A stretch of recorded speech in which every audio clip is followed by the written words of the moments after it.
За энэ удаагийн дугаараар та бүхэндээ өглөө ганцаараа байх хугацаа таны амьдралыг өөрчилнө номын талаар хуваалцж байна.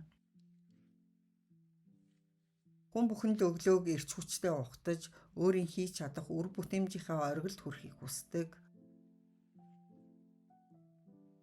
Өглөө бүр та юу хийж байна? Тухайн өдөр тийм л байна. Өглөө бүрийг юу хийж яаж ухтах нь бидний л сонголт.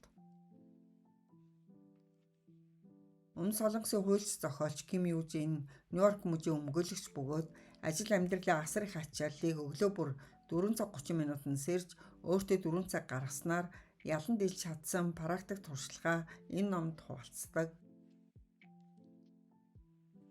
10 сая гаруй үзэлттэй алдартай YouTube хуульчийн амьдралыг өөрчилсөн өглөөний дэглэм болох номын 3 нууцад нэгдүгüүрт нь өглөө бол таны цаг хугацаа. Өглөө эрт хинч таныг уцтаж зовоохгүй, имэйл ирэхгүй.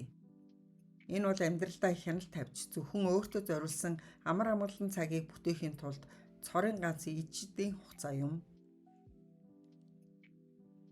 Таныг унтаж байх үед хэн нэгэн мөрөөдлөг биелүүлж байна. Өглөө эрт бол бүх зүйл яг төлөвлөсний дагуу явагддаг мөрөөдлийн цаг юм. Гэхдээ зохиолчийн хувьд өглөө босох нь ямар нэгэн зүйлийг амжилт дуусгах төдийгүй амрах, өөрийгөө цэнэглэх цагийг өөртөө гаргаж чаддаг байсан. Хичнээн ядарсан ч өөртөө цаг гаргаж дуртай хөгжмөө сонсонгоо халуун цай уугаа суул аяндаа ирч хүчтэй болдог.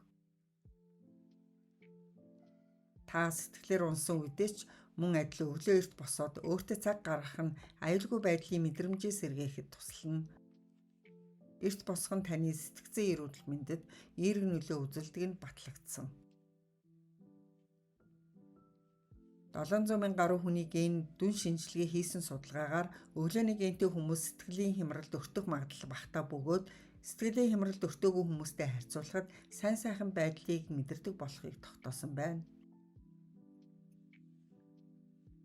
Ихэнх хүмүүс өглөө хит их унтах эсвэл хол газар амралтаар явахыг л амралт гэж боддог. Гэтэ зохиогчийн хувьд үүр цайлах нь амрах цаг юм. Тэрээр эрт босож амьдралаа таашаал авч эхэлснээс хойш өдөр тутмын амьдралдаа баг зэрэг чөлөөтэй цаг завтай байх боломжтой гэсэн гэжээ. Мэдээж аялалд яваад өөрийгөө цэнэглэх нь сайн хэрэг. Ажлынхантайгаа өдрийн хоолны дараа аяг кофе ууж амрах гэх мэт энгийн зүйл хүртэл таны сэтгэлийг сэргээдэг. Гол нь таны амрах чанар юу хийж байгаагаас биш, харин таны оюун ухаан, зүрх сэтгэл юу мэдэрч байгаагаас шалтгаална. Хэрвээ та өглөө эрт босож чөлөө цагийг өөртөө гаргаж чадвал өдөр тутмын амьдралдаа ээдрэгтэй сэтгэлийг хэсэг хугацаанд мартах цагийг хялбархан олох боломжтой болно. Хоёрдугаарт нь сэрүүлэг дуугарсны дараах 5 секундын дүрм. Сэрүүлэг дуугармагц тархиа элдв зүйл бодож амжихаас өмнө 5-аас 1 хүртэл уруудан тоолоод шууд орондоо сунаж босох чадвар эзэмших. Энэ нэг өдрийн бүтээмжийг шийддэг. Тархинд шалтгаан бодох хугацаа олохгүй байх нь өглөө ялах нууц юм. Сэрүүлэг дуугарснаас хойш 5 секундын дараа өдрийн амжилтыг бүтээж эсвэл сүйтгэгч болно. 3-дугаарт нь өглөөний цаг бол яарах цаг биш, эрт эхлэх цаг. Хүмүүс өглөө ажилдаа хоцрохгүй тул сандран босож яарсаар байгаад стрессийн кортизол даврыг өдөөдөг. Өглөө 4 цаг 30 минутаас 5 цагийн хооронд босох нь бусдаас төрүүл яарахын тулд биш, харин харилцаа холбоо, сошиал медиа бүгд унтаж байх үед зөвхөн өөртөө зориулсан амар амгалан цагийг бүтээхийн тулд юм.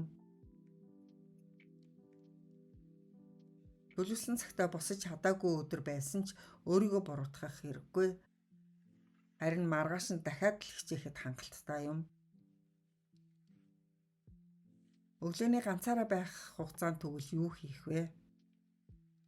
Өдрийн цагаар бид ажлын шаардлага, гэр бүл, найз нөхдийн харилцаа зэрэг бусдын нөлөөнд автдаг.